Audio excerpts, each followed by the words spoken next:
Okay.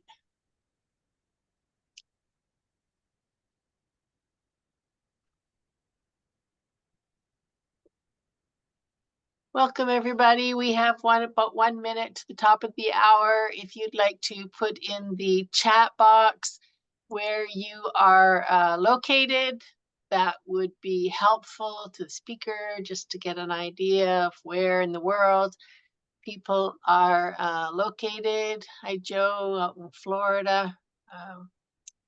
You always seem to make our presentations. So, whoops.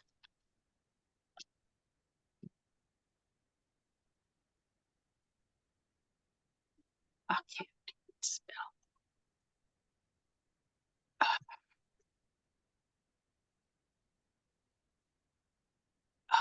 Where we got? University of Missouri. Cool. Okay, it's 3 o'clock, so while people are coming in, we'll get started. My name's Dr. Jackie Jacob. I'm at the University of Kentucky, and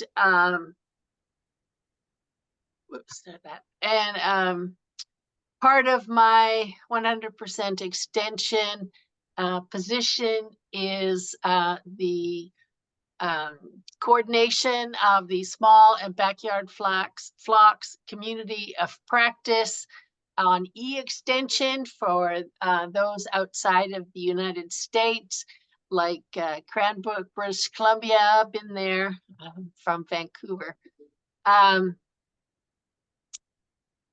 The Cooperative Extension Service is a national service that is located in each state to help farmers and people in general with agriculture and anything else they might need help with.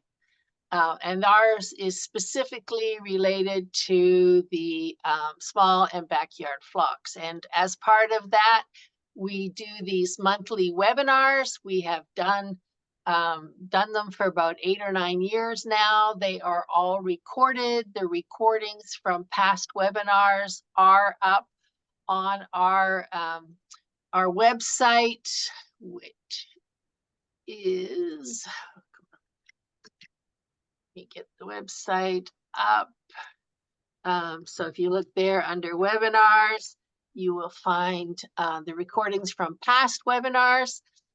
Richard, who is our Dr. Blatchford now, is who has done some presentations before. He's works with animal welfare. He's at the University of California, Davis. And we have an interesting program this month. It is Backyard Chicken Psychology and Behavior. I will be on mute with my video turned off, but I will be monitoring the chat and Q&A box. If at any time you have a question, and if you're like me, you're going to forget it if you don't, put it down, type it in. I will be monitoring. If the question is a clarification of something that Dr. Blatchford is talking about at that time, you'll see my video pop back up and I will ask for clarification. Otherwise, we will hold the questions to the end of the presentation. So it's all yours, Dr. Blatchford.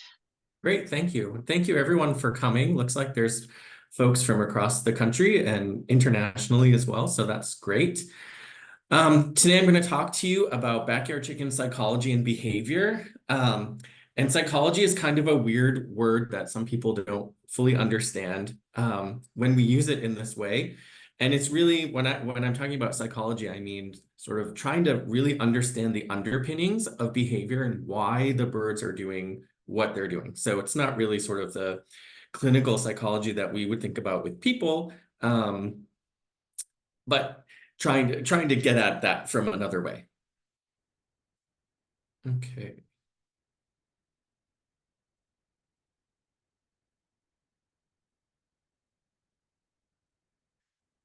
Oops, sorry, my screen just did something weird. Let me stop sharing and retry. Technical difficulties. You'd think we would be really ready to go by now, but these things seem to keep popping up. Okay. So why is understanding behavior important when we talk about our backyard flocks? And there's a couple of different reasons why understanding behavior is really important if you want to get the best experience out of having chickens as pets or food producers in your backyard. So the first is to be so that we can promote positive interactions. So positive interactions between the birds themselves and also positive interactions between the humans and the birds. And really understanding behavior and why birds are doing what they're doing can really ease some frustration that might be occurring because we don't fully understand why they're doing what they're doing.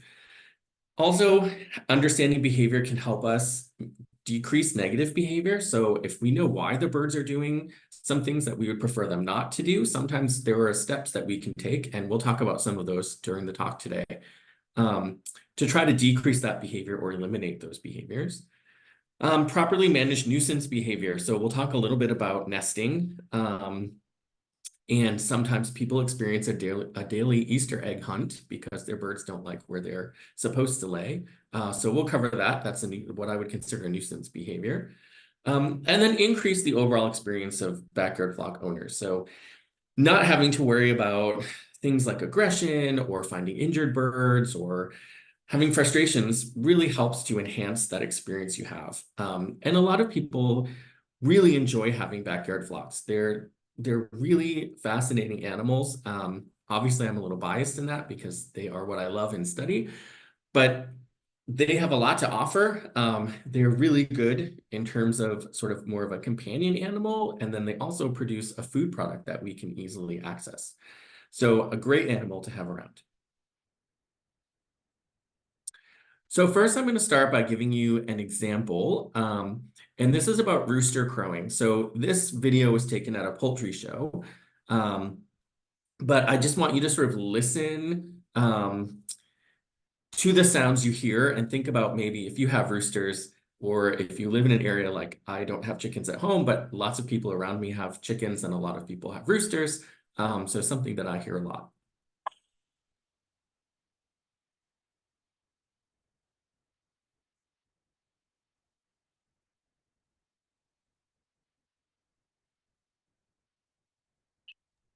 If you wanted us to hear sound, you had to share with sound. Well, I'm sorry, can you repeat that? When you shared, you had to share with sound. Share with sound. Ah, Otherwise, we don't hear the sound. okay. It was loud on my end.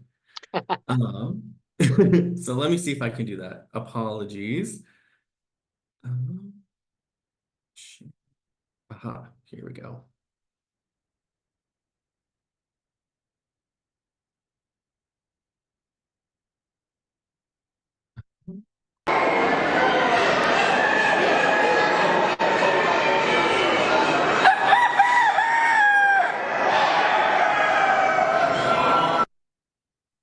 Okay, so probably the first thing that you notice about this clip is the intense noise that's happening. And if any of you have been to a poultry show, this is a very familiar sound.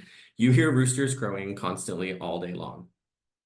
I also get emails and calls from folks who have roosters that are crowing a lot during the day, and even birds that crow at night.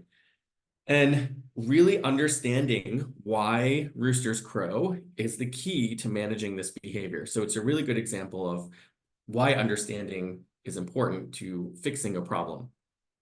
So roosters crow as a territorial behavior. So they're basically proclaiming that they are in their territory and telling other males, don't come to my territory because I'm here and I'm going to guard it. So stay away. And then neighboring males will respond back. So one rooster crows, and then the neighboring rooster will crow back, basically with the same message. I'm also here. Don't come over here. Don't try to expand your territory.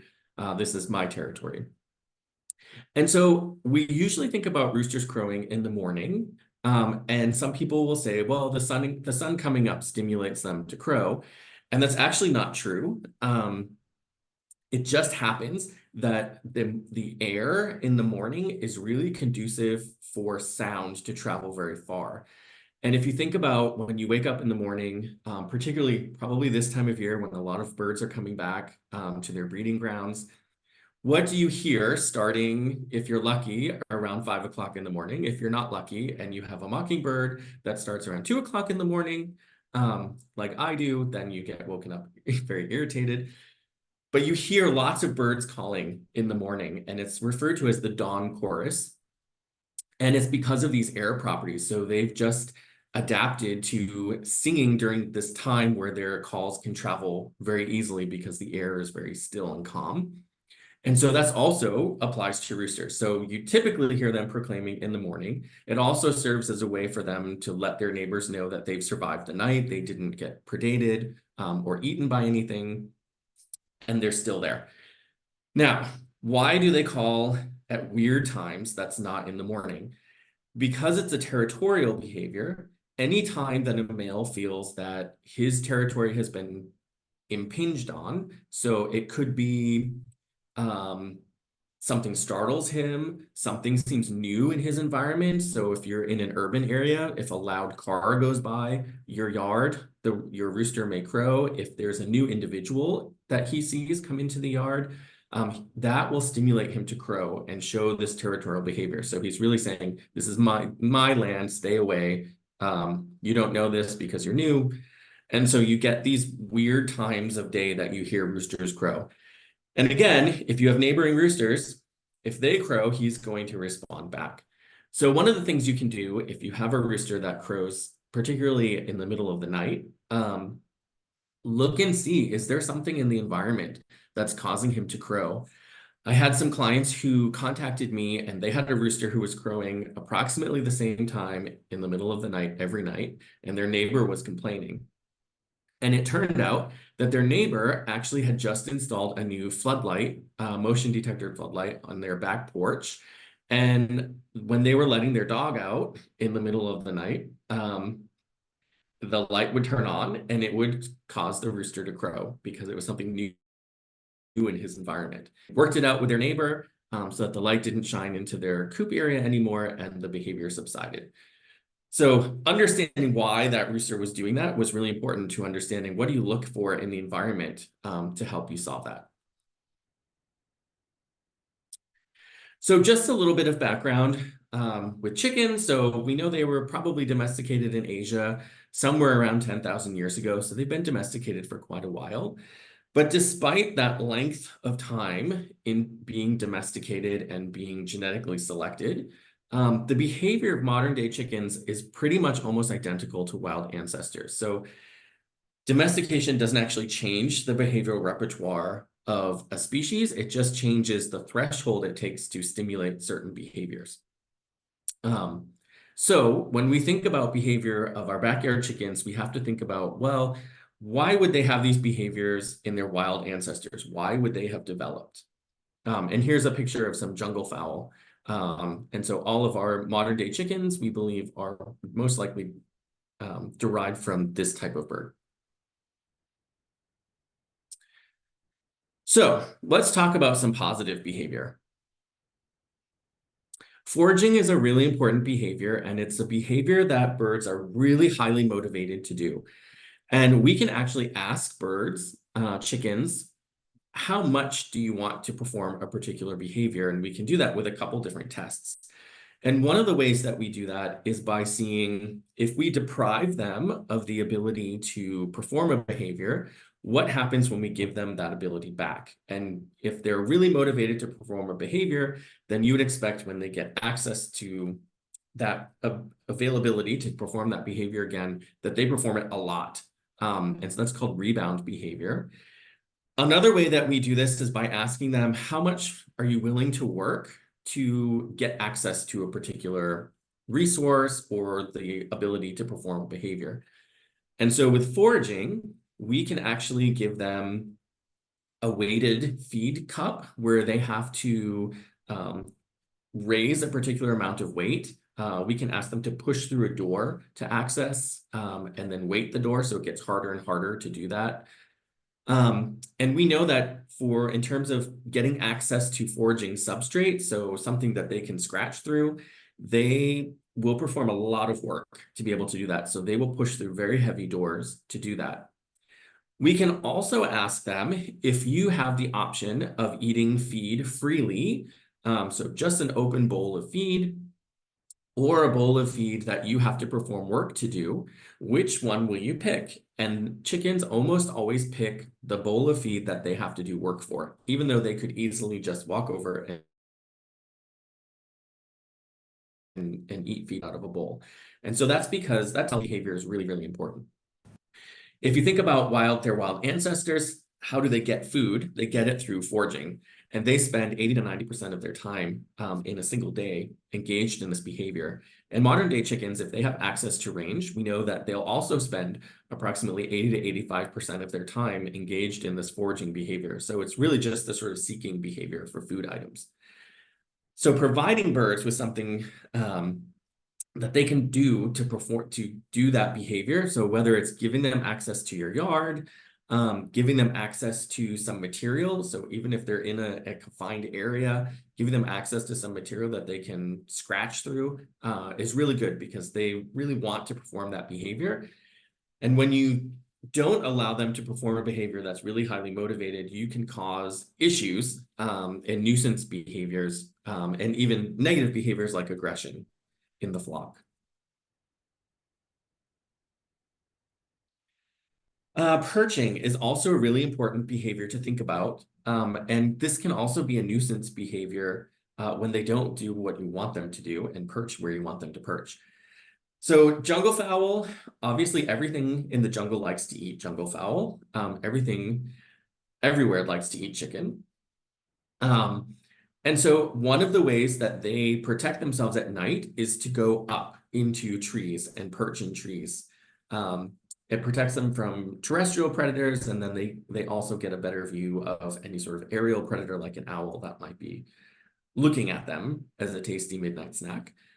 And so they're really highly motivated to go up, particularly at night.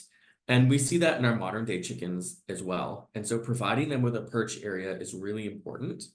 They will also perch during the day. But if you have birds that perch in trees at night, even though you have perches in your coop, or I've had people contact me and say they're perching on my porch railing and they poop all over my porch, how do I get them to perch in the coop? And really, it's probably a height issue. So understanding that birds really need to go up as an anti-predator defense is how you sort of think about, okay, what's the perch look like that I've provided them? Is it really low to the ground? If it is, they're probably going to find someplace that they feel safer, which would be somewhere higher. And so if you have birds that are perching, try if you can. Sometimes tree branches are a little hard to get higher than. But if it's somewhere like your porch, if you can provide perching at night that is actually higher, and then you may have to manually move your birds for a couple nights as they learn where the new perching is. They will most likely then go and start perching in that area because it will feel safer to them. Dust bathing is also a really important behavior. It used to be believed that dust bathing helped to prevent ectoparasites like mice and lice. And we actually know now that dust bathing itself does not do that. Dust bathing is really a behavior that's meant to help absorb excess feather lipids, so excess oil in the feathers, and keep them in really good condition for thermoregulation. I'll show you a small video. You don't need the sound for that one. So dust bathing is a really complex behavior. It's several different types of behaviors all gathered together to perform this one really complex behavior. And it's really about getting soil or some sort of substrate very loose and then working it up into the feathers. So there you can see that this hen just sort of kicked up some of that substrate. And then you can see her sort of rubbing into the substrate. So in the wild ancestors, this would be dirt or some sort of dirt-like substance. But our modern day birds will do this in any kind of substrate. And in fact, they will even do it when there's no substrate available, which tells us that's a very important behavior. Chicks will also show dust bathing behavior. So even though these don't have that many feathers yet, you can see that they perform this entire behavior. So one of the things that we can do with dust bathing behavior is use it as a tool to help control ectoparasites. So I said that the behavior itself doesn't control it, but the substrate that they dust bathe in can. And so you can provide them with dust baths that contain things like diatomaceous earth. And they, through this behavior, will then sort of dust themselves with the diatomaceous earth and get that onto where the mites and lice are and help to kill and reduce those infestations. Otherwise, you have to go through, and which can be a very laborious process depending on the number of birds you have, and dust the birds and rub it down onto their skin area where the parasites are. So we can use it to get them to do it for us. The other nice thing about dust bathing behavior is that it's one of the very few social behaviors that chickens do where they actually touch each other. So this can be a very strong bonding experience for birds in your flock.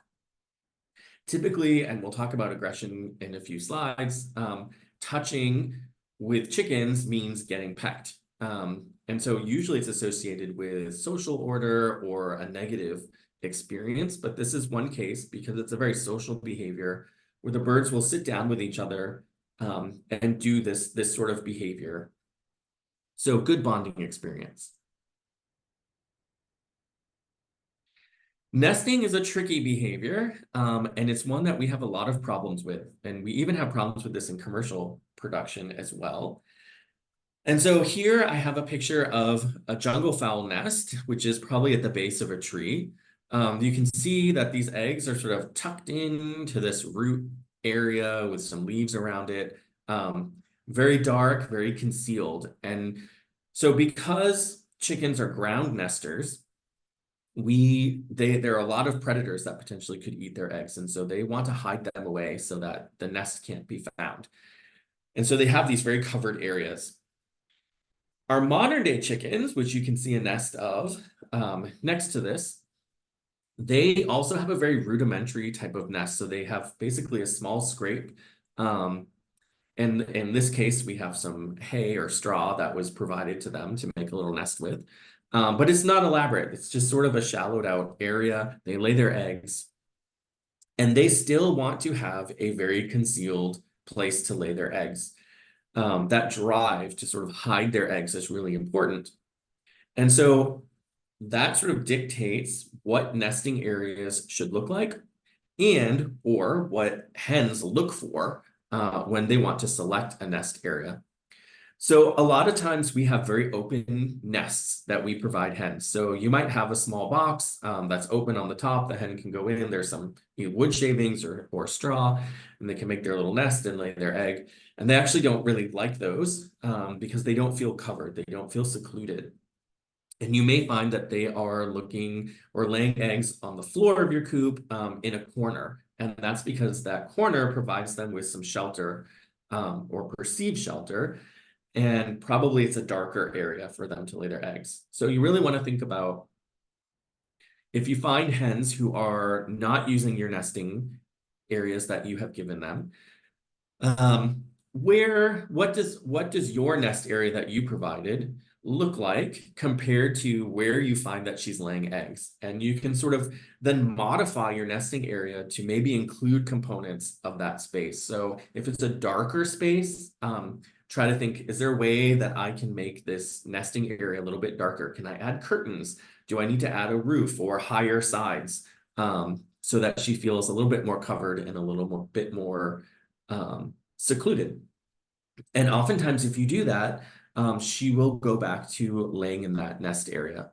I do also want to point out here that one thing you should do is always include enough nest boxes for each of your hens to have a nest box. That's assuming that you have a fairly small flock. If you have a larger flock, that gets a little bit prohibitive in terms of space and cost, and you can sort of scale that down to about 1 box per 5 hens. And the reason is that you don't want a lot of competition in the nest boxes. You want the birds to be able to lay their eggs free from getting harassed by other hens or potentially breaking the eggs. And we'll talk about why that is a problem later on. That being said, you will probably notice that even though you have, say you have 5 hens, you have 5 nest boxes, probably they all lay in the same exact nest box, and they may actually lay at the same exact time. And you walk in your coop and you find all 5 hens squished into this nest box. As long as they have the choice, that's what's important. So the ability to move if they need to, if they feel like they've been harassed. Social birds are very social layers as well. And so they get attracted. If one hen is in a nest area, they're sort of like, well, if it's good enough for her, it's good enough for me. And so they go over and they also want to use that nest area. So there's some social attraction that happens. You can also try dummy eggs and put them in the other nest boxes. And sometimes the sight of an egg in a nest box will help pull hens to other nest boxes. But if you're not getting injury, if your hens are fine, and you're not getting broken eggs, then you don't really have to worry about them sort of cramping together. They won't be in there very long. Okay, so now we're going to talk about some negative and negative behaviors. And here I just have an example of a hen who decided that she was going to lay not in her nest area. And so I wanted to walk you through a little bit about what I would look at in terms of where she is laying. So you can see that there's lots of vegetation there. There's a little bit of dappled sunlight, so it's a darker area. So she's probably looking for some place that's a little bit darker, a little bit more secluded.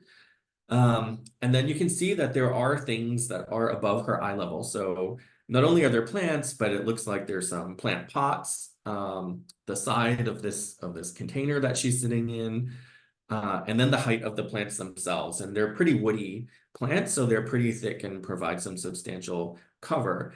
And even though we can see her and there's sort of some open areas, her perception of that area is that it's very secluded and a good place to lay. So incorporating things into your nesting design, like perhaps higher sides, a cover, if you can provide a curtain, so you can use plastic, you can use cloth, you have to wash the cloth pretty frequently, probably, it will get dirty. But something that sort of gives her more of a sort of covered feeling and creates a bit of a darker space. That's really what they look for in nests.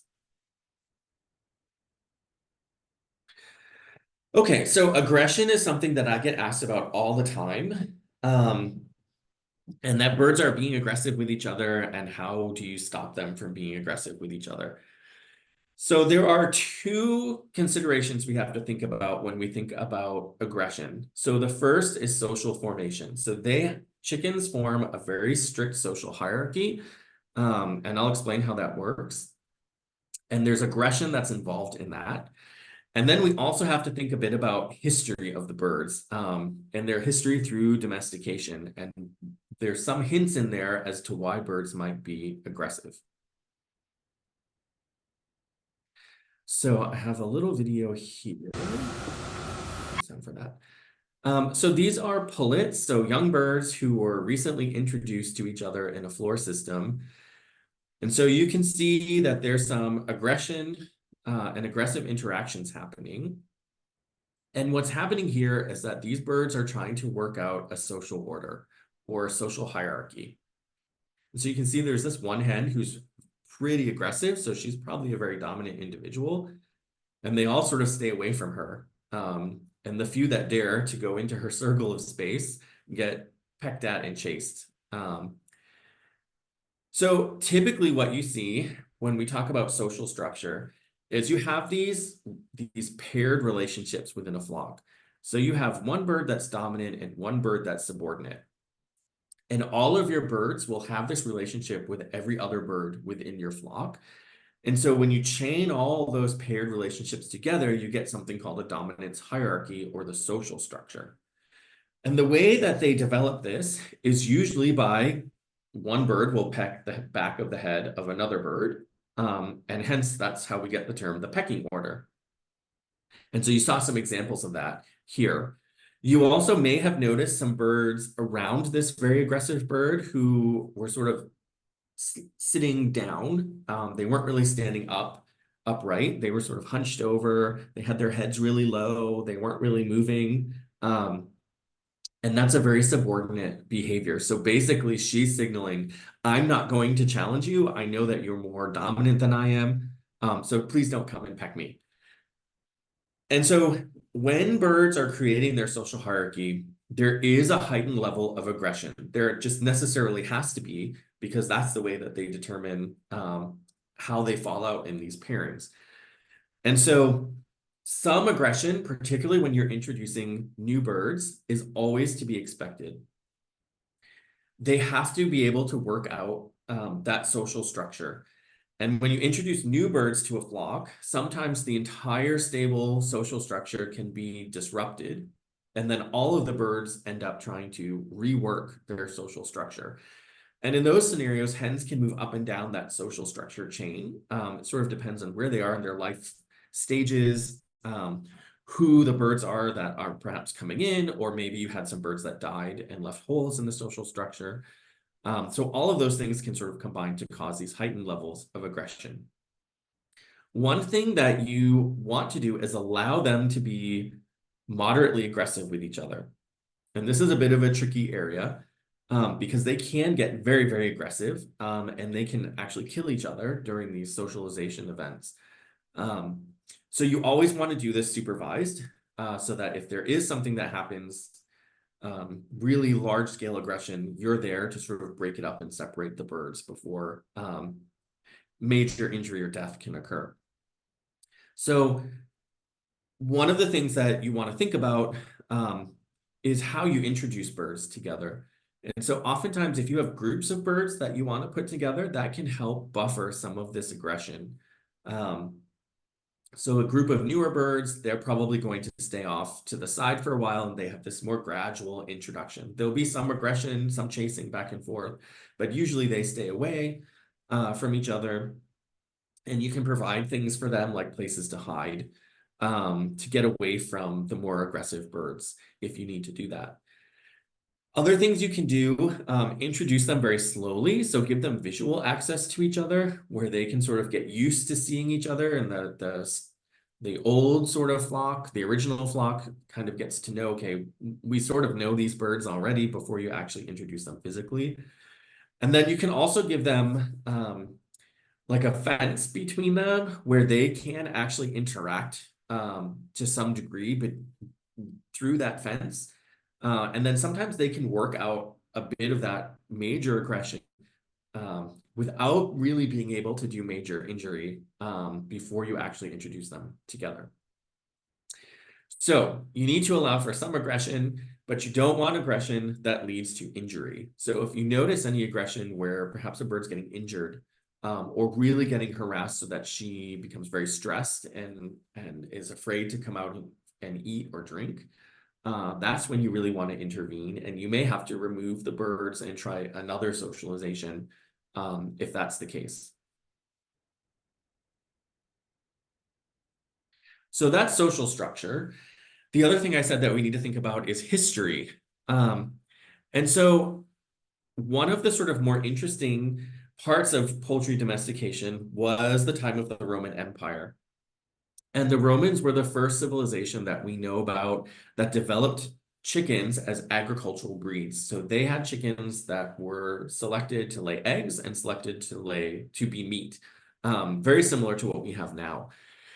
They even had particular types of chickens that they used only for particular types of dishes that would be served. And they had what we would call management guides. So sort of suggestions and ways that you should raise a bird that were more like a cookbook. So it was basically, this is how you raise this bird, this is how you house it, this is how you feed it to make this particular type of dish. So they were very invested in using chicken as an agricultural animal. They also used them as sacrificial animals in some of their religious ceremonies and as augurs, so to try to portend how events would go. And there's a famous story about a general called Publius Claudius Pulcher, and he used chickens in one of the battles between Rome and Carthage, where priests would have chickens that they kept in a cage, and they when they performed the ceremony, they would open the door of the cage and offer them usually bread or bread soaked in milk. And if the chickens came out of the cage and ate, that was considered to be a very good omen. But if they would not come out of the cage, then that was considered a bad omen. And so Publius Claudius Pulcher had this happen the night before battle. The chickens did not come out of the cage. They refused to eat. And so he sort of famously is quoted as saying, if they won't eat, let them drink. And he had them thrown overboard. And obviously they drowned. He lost the battle quite terribly, but survived, was found by the Roman legions, brought back to Rome, tried for impiety, and was banished from the empire. So always listen to your chickens when they're talking to you, is the moral of that story. And then we also know that the Romans used chickens for fighting. We know that the Romans used everything for fighting, and chickens definitely were also used. Unfortunately, when the Roman Empire ceased to exist, we lost all record of any of the agricultural breeds that they used. They seem to have disappeared. There are no historical documents and no indication of those breeds that they used in that way surviving into other types of cultures. We also know that at the same time, Christianity was becoming a dominant world religion. And so the chickens that they used for these sort of religious ceremonies and sort of omen portents, they also disappeared. And so what did that leave? That left fighting birds. And so these are a few breeds that we think are very close to what breeds that came out of the Roman Empire actually looked like. So we have a cubalea, a shamo, some game fowl. And you can see that these types of breeds are very sort of muscular, very lean. They don't have a lot of fancy stuff on them. Their combs are very short. Their tails are relatively short. And again, very muscular. They also have a propensity to be very, very aggressive birds. Similar to when we think about bully breeds with dogs, just because you have these birds doesn't mean that they're going to be aggressive. They just have a genetic propensity for that. And so most of our domestic chickens that we have today are derived out of these types of genetics.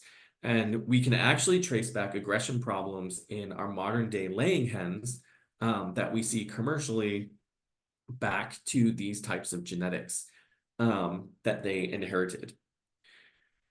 So you may have birds that are just aggressive. That's just their personality. That's just the genetics that they were dealt with. And those are much harder cases to take care of because there's not a lot you can do to change that sort of basic genetic personality drive. So when you're thinking about aggression and you think that aggression is happening in your flock, you need to remind yourself of a couple things. So is all aggression bad? No, because they need to do some aggression to show that, develop that social hierarchy. Once that hierarchy is developed, they typically only use posturing to maintain it, but every once in a while you'll get a bit of aggression. So when is aggression bad? If you see birds chasing each other, or once in a while somebody gets a pretty hard peck to the back of the head, but it's not happening very often, you don't really have to worry. What you want to think about is this aggression causing any sort of injury or extreme fear behavior that's causing hens to not want to come out of the coop or not go to feed and water? That's when you want to start to intervene.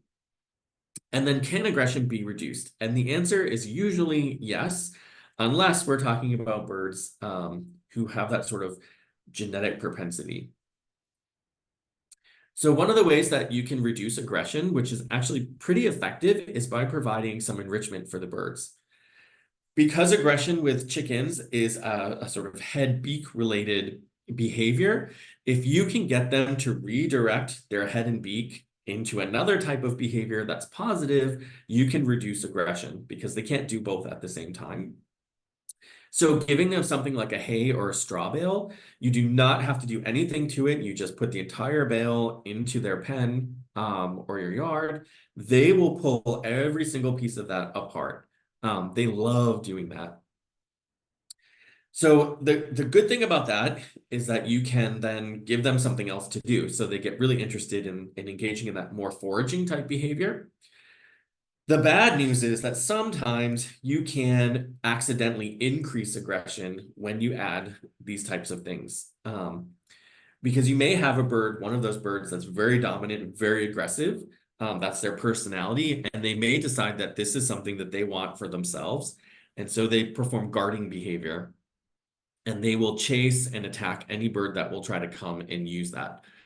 One of the ways that you can get around that, if you see it happening, is to provide multiple. So you could have multiple bales of hay, and then you just keep it far enough apart that the one really bossy bird can't protect both of them together. And so what you'll see is that one bird will be by herself and that everyone else will be enjoying the other hay bale. Another thing you can do, particularly if your birds are confined, is to provide them with greens. And you can put them in a bunch. So you can see here, these are, I think, dandelion greens. You can put them in a bunch, hang them so that it moves, makes it harder for them to peck at. So they have to engage more with that sort of structure.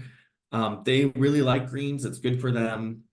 They will peck it apart. You'll probably go through it pretty quickly.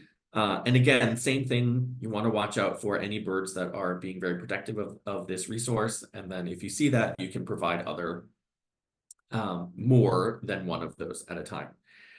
The other thing that I want to point out in terms of aggression is to be careful about how you structure your perching that you provide them. So you want enough perching that every bird can perch at the same time. Ideally, it's at the same height because, as I mentioned earlier, birds want to go up. So the higher a perch is, the more valuable it is. And the more your dominant individuals are going to protect that upper space. And so if a more subordinate individual goes up, she may get knocked off the perch and then she could injure herself. You also want to make sure that perches are spaced at least a foot apart, because in the early morning hours and at dusk when they're sort of all settling in, they're not quite inactive yet, but they're not active enough to really sort of be moving around. And so you can get aggression occurring at those moments where they just decide they're not ready to go to sleep, but they don't want to go walk around. And so they just start picking at their neighbor. And if you have perches that are really close together, then that makes it easier for them to reach the head or the vent area of another individual. And then they potentially could cause damage. So you just want to keep those things in mind about aggression and perching. I get a lot of people who contact me, an aggression problem in my flock. Look, here's a picture of my bird. She doesn't have any feathers. What do I do? And oftentimes it is not aggression. So feather loss can be a sign of aggression, but it can also not. It can be something else. So let's look at some examples. So is this feather loss aggression? It could be accidental. So if you have males in your flock and you start to notice that your hens have a lot of feather loss on the back of their head and maybe along the back and the base of their tail, it's probably not aggression. It is probably overzealous copulation. So you can see here a male and a female, and this is their copulation posture. And so what happens is he typically will grab the back of her head for balance, and then his feet may be scraping, depending on how experienced he is, may start scraping her back and towards the base of the tail. And so that rubs and breaks the feathers off. And one way that we have now are these sort of what they're called saddles. And so you can see these cloth coverings on the two hens at the bottom, and you can go online and you can get these in all kinds of colors and configurations. And it's basically padding that you put on the back of your bird that protects her from the feet and the claws of the male. So it tries to prevent that feather loss from happening. Once she loses feathers in that area, she becomes much more prone to getting scratched and cut by the male's nails. Chicken skin, I'm sure you know, is very thin and easily injured. So that's another reason to have these sort of paddings available. Feather picking usually shows a very particular type of pattern. So if birds are pulling out feathers because of aggression, what we typically see is feather loss around the vent area. So here we have the back ends of a male and a female. Then you can see a lot of bare pink skin. So somebody's been pulling out feathers. Or you may see a lot of feather loss on the back of the neck. And that's because this bird was probably trying to run away as another bird was trying to peck at her. And the bird was able to grab onto some feathers on the back of her neck as she moved away and yanked those out.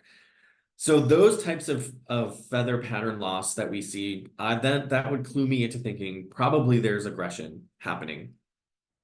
Obviously, they can't be aggressive to themselves, so there's somebody else in the flock. And if somebody's aggressive enough that they're pulling out feathers, typically they won't target a single individual, but they'll start picking at everybody. And so if you have one bird that's very well feathered and everyone else looks kind of scraggly, then that gives you your answer as to who the aggressor is. You can't have more than one aggressor in a flock, so sometimes that method doesn't work. But you want to try to watch your birds, see who's getting picked at, who's doing this picking. And then you could try the enrichment. If that doesn't work, and it's just a really aggressive bird, then you may have to remove her from the flock. There are a couple other types of feather loss that don't have anything to do with aggression that I also see commonly. So cage wear or cage abrasion is something that we see, even in birds that aren't in cages. We first sort of described it in a cage scenario, which is why it has that name. But it's basically areas of the body where feathers are getting worn off mechanically. So maybe you have a hen that paces a fence line and she's rubbing her chest constantly, and that fence line is breaking feathers and pulling them off. That's something that you then want to go and look at how can I redesign their environment so that it's safer for her, or there's a softer, maybe put up some shade netting along that fence line so that's a softer surface and it's not wearing away the feathers. Molting is another time that we see feather loss, and it's a time that a lot of first-time owners don't really know what's happening, so it gets very scary to them. Molting is a natural process, so that your birds may molt one or two times a year. Some birds molt simultaneously, so they basically all their feathers come off at one time. Some birds have a very gradual molt, so you might not even notice that she's molting because she's only losing one or two feathers here and there. The birds that molt simultaneously, oftentimes people will close up their coop at night and think everything's fine. They come back the next morning and the bottom of the coop is covered in feathers and they have these naked chickens. That's fine. It's totally normal. The bird will grow her feathers back. It's just one of the ways that they do it. One of the things you want to look for to know that your bird's really molting and it's not a disease issue or a predator didn't get in at night, is to look for these what look like sort of porcupine quills. So these are the sheaths that are new feathers growing. And in a molt, you'll always find these. You'll always see feathers trying to grow back in. So if you see these, you know, okay, she's molting. I don't really need to do much. Just make sure that she's still eating and drinking. And she should be fine. And they should grow their feathers back in and be good as gold in a couple weeks. The other point of aggression that I wanted to touch on, because sometimes I get this question when I give behavior talks, is when aggression happens toward humans. And so this is normally what happens with roosters, although there are sometimes some very aggressive hens that will also attack people. But typically you see this with roosters. So why do roosters sometimes attack? And it's not just because roosters are mean. Again, it's a territorial type behavior. So you have to put your mindset in that. They're trying to protect their flock. So if you disturb them or you move into their sort of personal space bubble, that will sort of get them to think, okay, you're invading my space and I need to take care of this. And so they attack you. Now, what do we usually do in those scenarios? So if any of you have experienced this, think about what has been your response. Typically, people either run away because they're scared and they don't want to get attacked, or you kick kick. So you might put your foot out to try to get them to attack your shoe instead of your leg. Sometimes you actually kick the bird. Some people will bring a broom and sort of swat at the bird. And those are two responses that the rooster is expecting to have. So remember, he's coming at you from a territorial perspective. So he expects you'll either fight back and challenge him, or you will run away.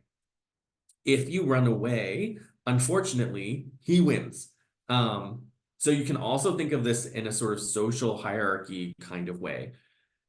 What you want to happen is for him not to win. If he attacks you and you attack back, he will only increase his attacking. So you also don't want to do that. Fighting back is not a way to win in this scenario. So what you want to do is something that is very unexpected to him. It sounds scary, but it works. I've done this myself multiple times. You want to scoop him up, get him in your arms, and sort of very roughly rub your hand, not hard or injurious, but kind of, with a good amount of pressure. Stroke him from his head down to his tail, 4 or 5 times, and then put him back down on the ground.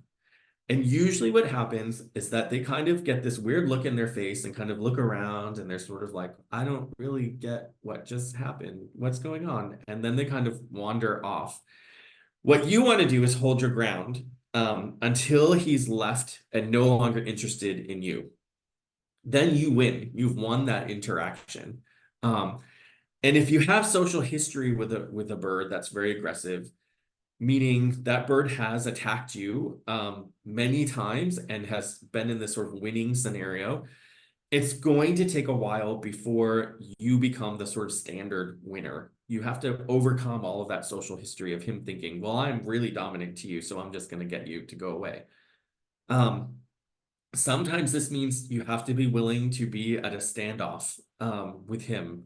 So he may be threatening you, but not attacking you, and you just need to stand your ground until he moves away. And sometimes that can take a while. I've stood for, I don't know, 20 minutes to half an hour trying to get birds to stop being aggressive. So again, it depends on that social history, how long those interactions will take. If there's a lot of social history, it's going to take time. If it's a relatively new thing that's happening, you can probably get through it pretty quickly. The last behavior I want to talk about is egg eating, because I hear about this a lot. Egg eating is not something that birds naturally do. It would be very maladaptive if they tried to eat their eggs, because that's, to them, that should be their offspring. But it is a learned behavior. And so what typically happens with egg eating is that an egg gets cracked in the nest, and a bird sees that there's some egg white leaking out, and it's very shiny. It's kind of pussy looking, things that they really like and attract their attention. And they go over and investigate. And as it turns out, the of an egg is actually very tasty to a hen. And so she starts to eat it. Other individuals see her eating something and they're attracted over. And so then they start eating. And when you get a really bad case of egg eating, they basically learn, okay, if I can crack the egg to get what's inside. I don't have to wait for an accident to happen. And so then you get birds who then see, oh, there's an egg. I'm going to actually just go and crack it open and eat it. Then obviously you don't get eggs. They make a mess. It's bad all around. Once egg eating starts, it's really hard to end. And so prevention is the key. Collect your eggs on a regular basis, have soft substrate available for them to lay their eggs on so that they're not cracking on a hard surface. Provide those nest boxes so that they can space themselves out if they need to. Find the culprit. You're probably going to have to remove her. They're very messy eaters. There's usually yolk stuck on their feathers or their beak, so they're generally pretty easy to find. If you can't, think about other causes. So there are other critters that will eat eggs. So rats. I actually had scrub jays one time that were flying into my coop. They were waiting for birds to lay. When the chicken came out, they flew into the coop and flew back out with an egg in their mouth. So there could be other things that you want to look at.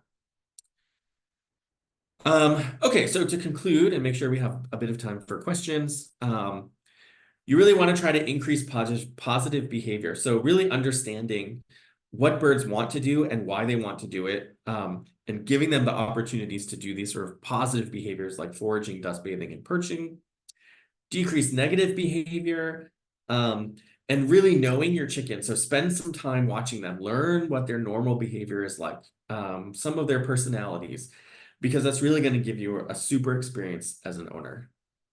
And so that's all I have, and I will take questions. We have had a few come in. When you were talking about the putting out the straw, somebody asked, will that cause crop impaction? It shouldn't, because you're not manipulating the straw in any sort of way. So it should be long strands of straw that they shouldn't really be consuming it. So the one thing that I didn't point out is the mess that it makes in your yard. You may not like, because all those pieces of straw are now going to be scattered around your yard. But they really just pick it apart. It's more they're looking for stuff in the straw that doesn't really exist unless you happen to have straw that has bugs in it. But they don't know that, and so they will spend their time just sort of picking it apart. I wouldn't worry too much about crop impaction with that. Unless they've been off feed and then you suddenly, give them water and they may eat it, but Yes, that's true. And there's some extreme that's rare. circumstances. Yeah. The other thing I would say is if you're using hay, just be careful of the dust levels, because And they the can get some mold respiratory issue. Yeah. and mold. Yep. Yes. This person rotates their hen on pasture with a mobile coop. Should I be providing them with a dust bath? If you see them dust bathing, they're usually pretty good at finding places to dust bathe on their own. So if she has access to a varied area, or if you have wood shavings in your mobile coop, sometimes they'll go and dust bathe there. If you Usually they'll find something. I would say if you notice that you're having parasite infestation, so especially mites and lice, and you don't really see them dust bathing very much, then you could give them something like even just like a litter box for cats, and you can fill it with sand and put some diatomaceous earth in there, and they will go and use that area as well. So they're pretty good at finding it. I wouldn't worry too much. If their feathers are in good condition, they're probably finding dust bathing somewhere, even if you don't see them. Somebody made a comment, does this pecking order work the same way in humans? Depends on the humans, I would say. I think so too. What about feather loss on the front of the neck or the belly area?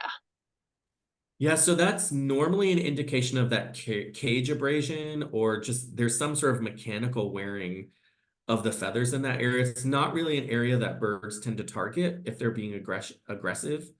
So I would look around wherever the birds have access to and see, are there places that the birds are maybe rubbing up against? And it can be something very innocuous. So even in commercial production, we see a lot of feather loss in that area, but it really has to do with just the way that the feed lines are designed, and that when the birds feed, they rub their chest on the metal of the feed, and over time it just wears away the feathers.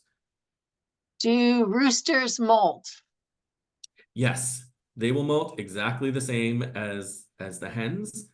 And you might notice with males, because they have their feathers tend to be much shinier. You might notice, particularly at the end of summer, that they're a little bit dull looking, and then all of a sudden they become much brighter again. And then that's also a clue to you that they've gone through molt, so they've replaced their feathers, and now they have nice shiny new feathers again. Yeah, it's very seasonal. Jan has 30 hens and I'm lucky to get 5 to 8 eggs daily or less in cold weather. There's not a, oh, I heard diatomaceous earth can make them sick. But the egg production level being so low could be time of year, right? Yeah, for sure. So if they have access to natural light, and again, it depends on the breed of chicken. Um, when light starts to fade, so we're thinking, September, October, daylight starts to decrease, the birds are going to start also decreasing egg production. Some breeds may stop altogether during the winter. Some breeds may lay intermittently throughout the weather. Just sort of depends on the breed. So I don't know if the colder weather that you're talking about is also sort of you're thinking about winter time, or if you have sort of a cold spell. So temperature, thermal stress can sometimes cause them to go off lay, but it's typically not for a long period of time. So here in California, we have really high heat in the summer. And so oftentimes we have birds that go off lay during heat waves because of the heat stress. And sometimes that can last, depending on how much stress they've been under and how long the heat wave lasted. You could have a couple weeks where the birds are sort of physiologically rebounding from that, and you might get lower eggs or not. Get Yeah. an unexpected molt. Yes. Yeah, mostly it's light usually, right?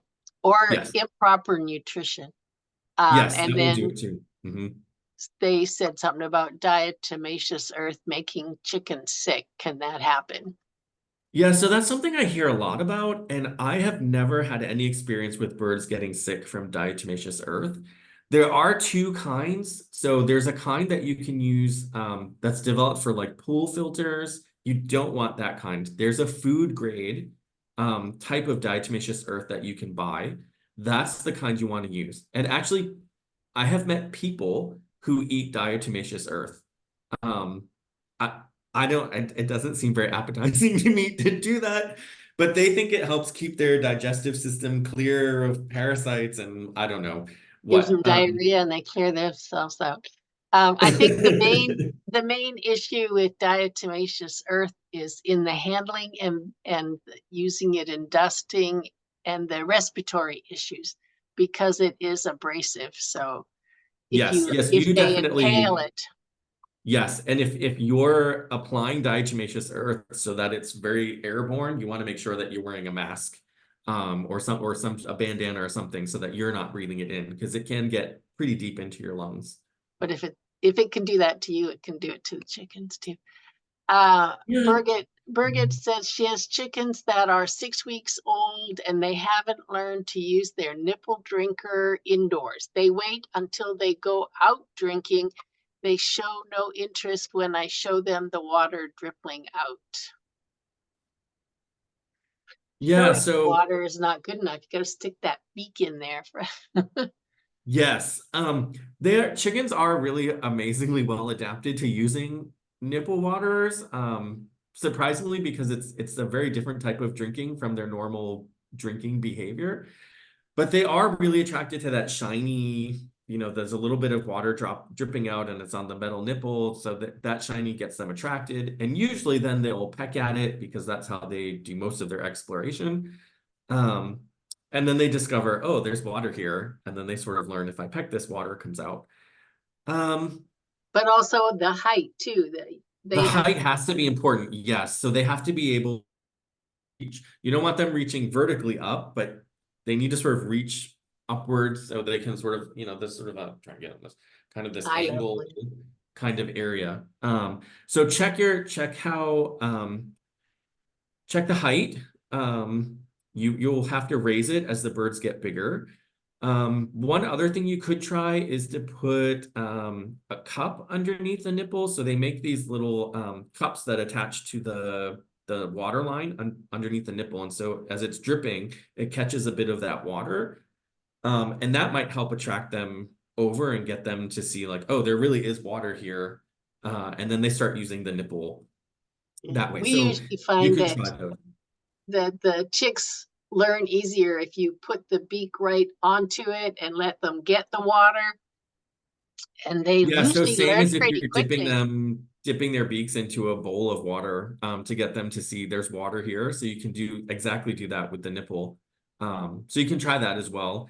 And typically also a socially driven behavior. So if you can get one or two to start, the other ones will sort of watch and learn and then start using it as well. Yeah. Although you're not supposed to put chicks and turkeys together, I find chicks can teach poults to the baby turkeys. Is there new behavioral research around poultry? Yes. what drives this new research? So I would say, there's not a lot of work that's done with backyard flocks, sadly. I do a little bit of it here and there.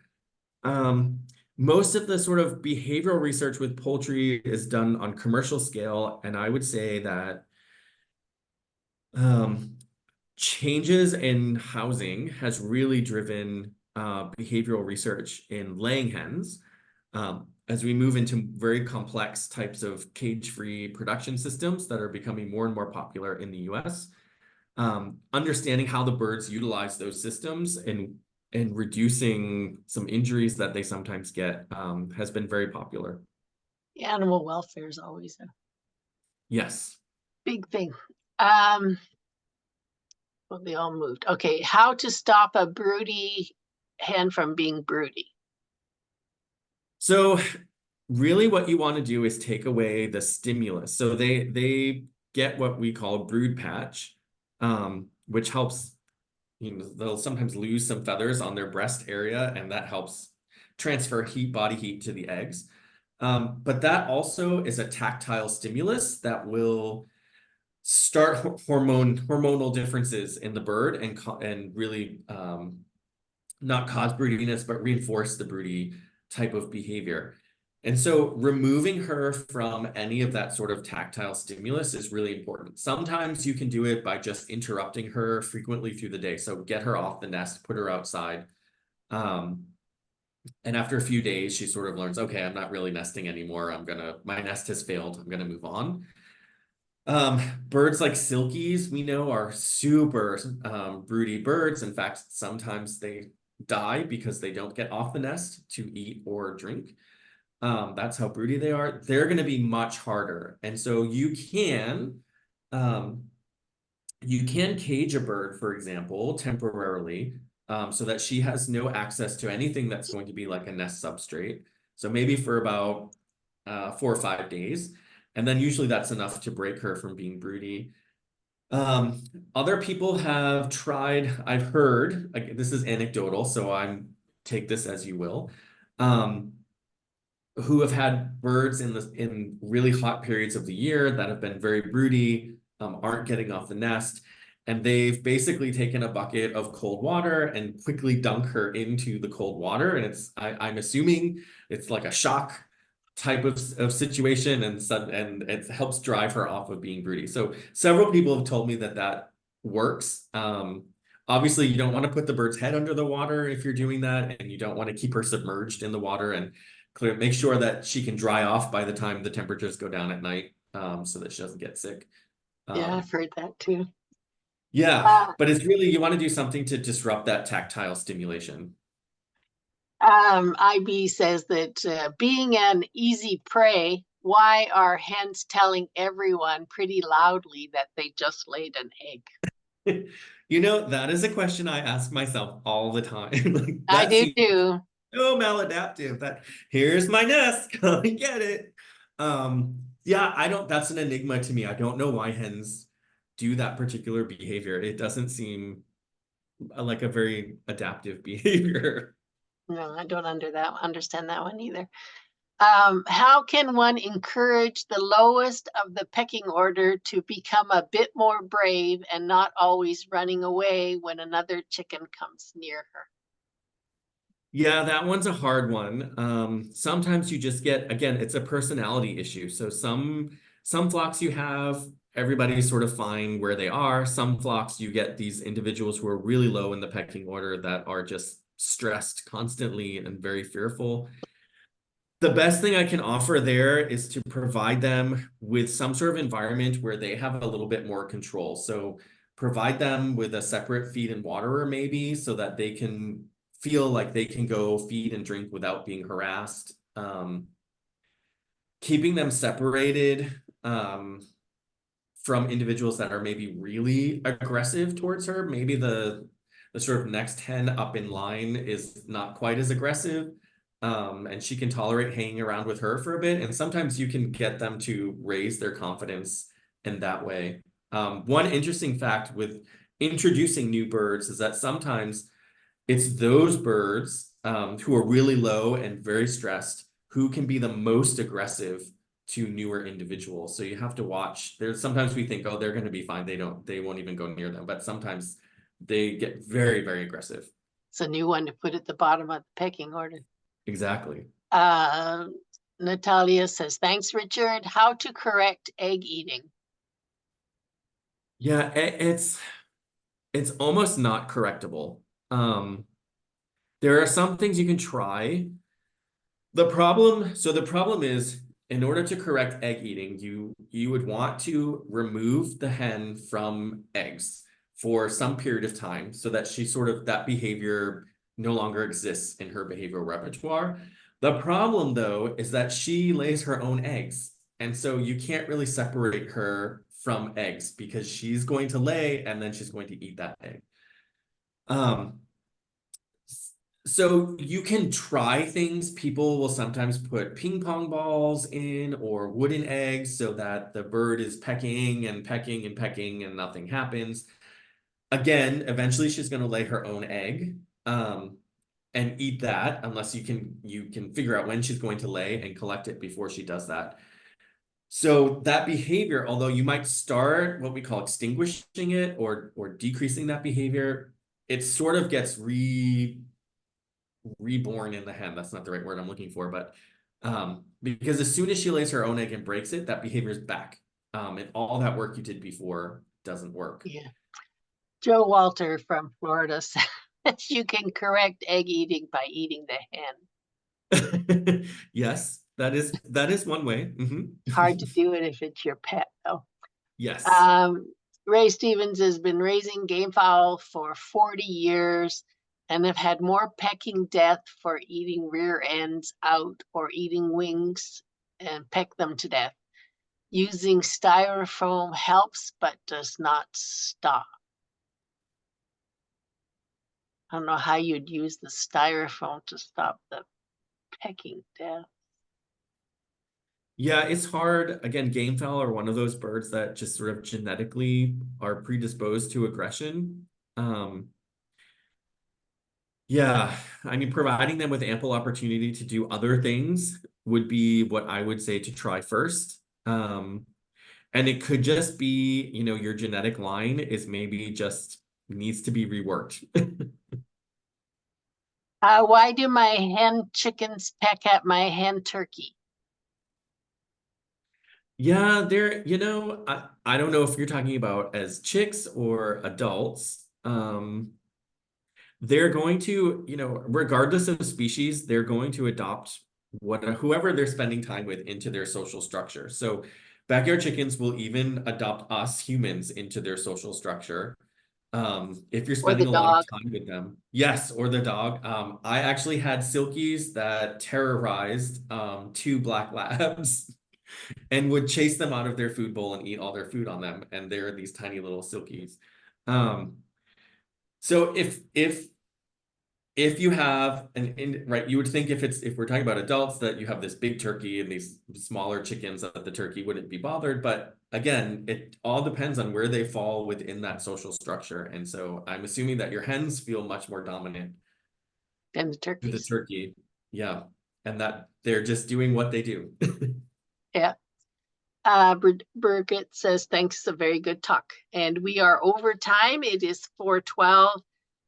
So we'll say thank you very much. Very good talk. And if I look to see next month is common concerns with backyard or urban poultry and implications for public health and safety. And that is being Ron Keene from the University of Wisconsin. And this might be good for people who are trying to fight urban regulations that are banning chickens in their area because of the concern for disease, noise, odors, pests, or whatever. So it might be worth visiting it. So again, it'll be June 4th at 3 p.m. So thank you guys for coming. As I said, this was recorded. The recording should be up either later tonight or early tomorrow morning. And thank you guys all for coming. And thank you, Richard. You did a great talk. Again, it's Of course. people have to remember to put their perceptions into the place of a chicken and to try and figure behavioral problems. Yes, absolutely. Thanks for having me, and thanks everyone for being here. Yeah. Somebody asked, where can you get the recording? The recording is on our YouTube channel. The link to it will be on the same site where you registered for the webinar. It will also be posted on our Facebook page. I did put the link in earlier. Let me put it back in again. And it is also, whoops, I put the wrong one in. It is also, Lord. It will also be on our main poultry page. So it'll be up there, and it will be under our webinars. Okay, so thanks everybody. Everybody have a good week. Stay safe, and hopefully see you next month. Thanks again, Richard. Of course.